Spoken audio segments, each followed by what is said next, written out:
There comes a moment when you realize the connection you're afraid to name is already changing you. You feel it in the pauses between words, in the laughter that lingers a little too long, in the way her presence suddenly matters more than it used to. And the truth is, most people miss this moment.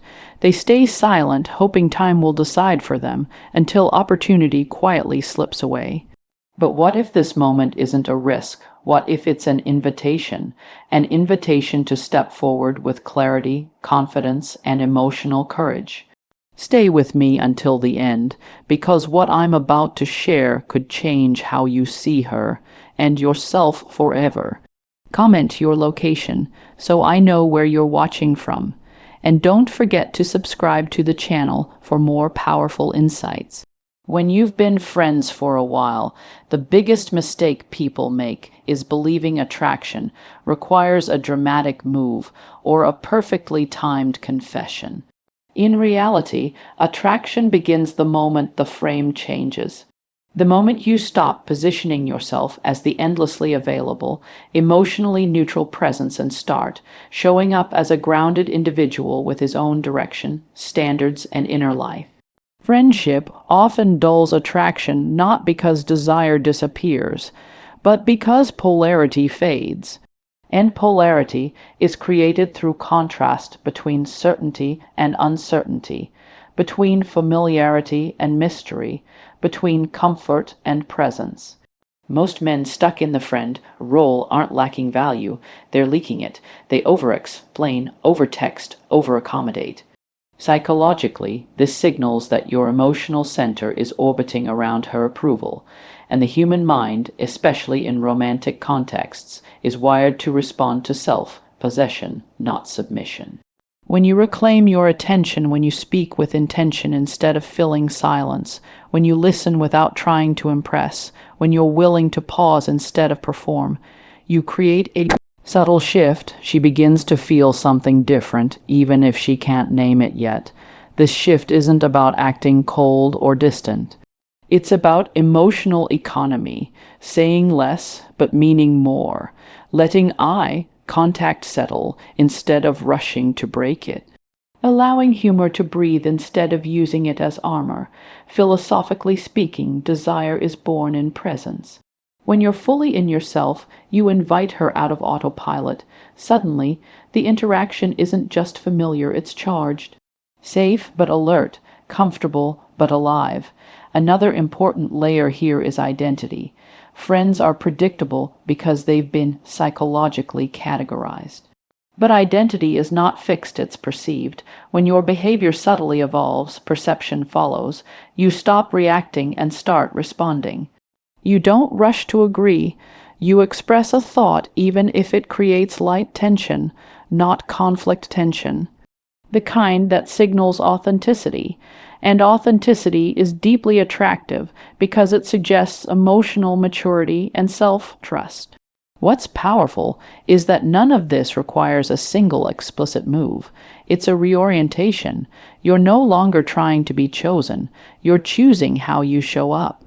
And paradoxically, that's when attraction often awakens. Because attraction doesn't grow where there's pressure. It grows where there's freedom and clarity. When she senses that you're comfortable with who you are, whether the dynamic changes or not, her nervous system relaxes. And in that relaxation, curiosity has room to emerge. So remember this: the fastest way to change how someone feels about you is to change how you relate to yourself in their presence. When you stop managing the outcome and start embodying intention, the energy shifts naturally, and once the energy shifts, everything else becomes possible. Once the energy has shifted, the next layer is emotional stimulation, because attraction deepens not through proximity, but through experience. People don't fall for familiarity alone. They fall for how someone makes them feel inside themselves. Psychologically, emotion is the gateway to desire. If interactions stay flat, predictable, and emotionally safe, The mind stays relaxed but not engaged. And attraction requires engagement. It requires a gentle disruption of emotional routine. This is where most people misunderstand confidence. Confidence isn't volume, bold lines, or exaggerated behavior. It's the ability to introduce emotional contrast without anxiety. Think about it. Friendships often settle into sameness, same jokes, same rhythms, same roles. Emotional stimulation happens when you step slightly outside that script. You tease, not to impress, but to invite play. You challenge a thought, not to argue, but to reveal depth. You say something honest that isn't optimized for approval. These moments wake people up. They shift the interaction from passive to alive. From a philosophical standpoint, humans are drawn to what expands their self-perception. When you introduce curiosity, humor with edge, or unexpected vulnerability, you're not trying to provoke attraction. You're allowing her to experience a different version of herself around you.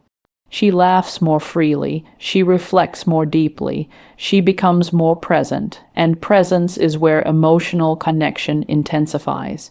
This is why emotional stimulation always precedes physical tension. The body follows the mind. What's important here is restraint. Emotional stimulation is not emotional overload. Oversharing, venting, or constant intensity collapses polarity. Instead, it's about pacing, letting moments land, allowing silence to do some of the work. When you don't rush to fill space, curiosity grows. When you don't over-explain, meaning deepens, and when meaning deepens, attraction gains gravity. There's also a leadership element here that's subtle but powerful. Emotional stimulation signals that you are comfortable guiding the emotional tone without forcing it. You're not waiting for permission to be expressive, and you're not afraid of mild tension. That steadiness communicates emotional maturity. And emotional maturity is one of the most underrated drivers of attraction, because it creates both excitement and safety at the same time. Notice how this has nothing to do with tricks or tactics.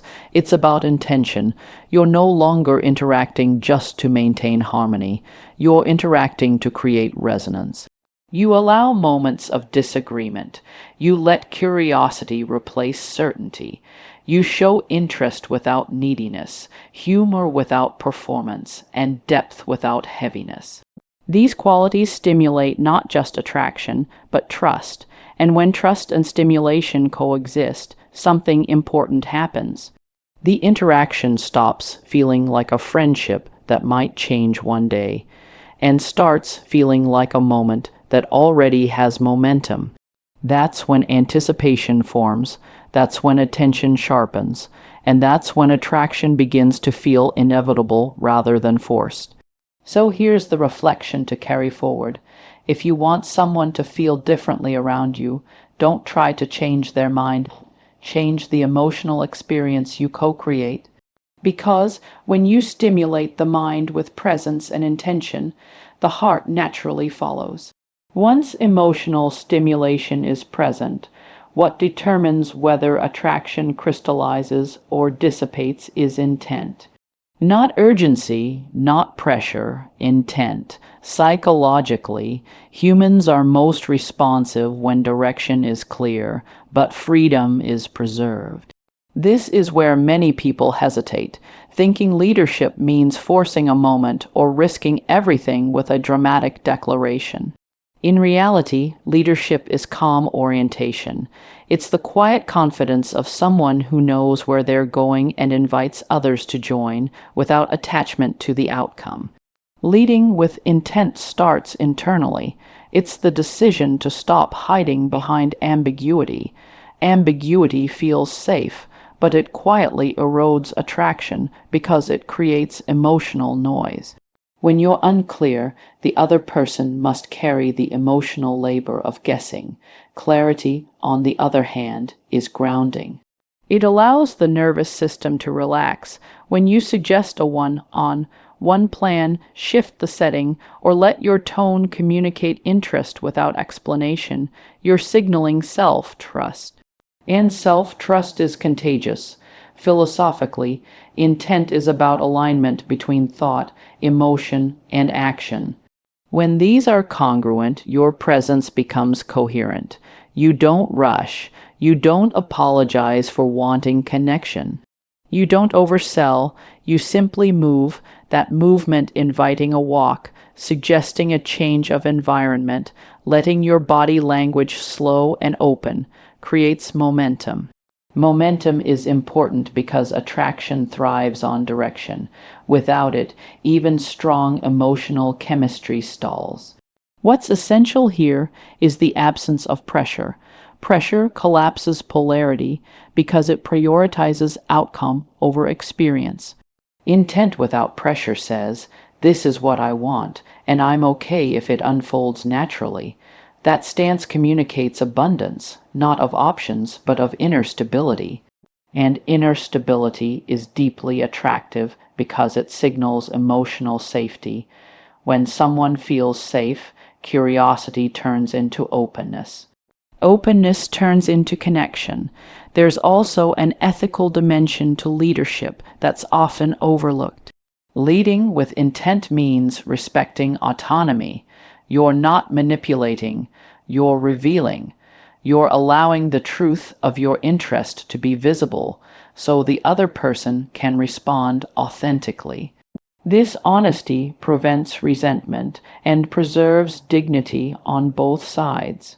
It transforms the moment from a gamble into a conversation, spoken or unspoken, between two adults choosing presence over pretense. Notice how, by this stage, words are minimal. Your tone is steady. Your pace is unhurried. You're not asking for permission to exist as a romantic being. You're expressing it through action and composure. This is why leadership feels attractive rather than aggressive. It doesn't demand, it offers. It doesn't corner, it opens a door. And here's the deeper truth.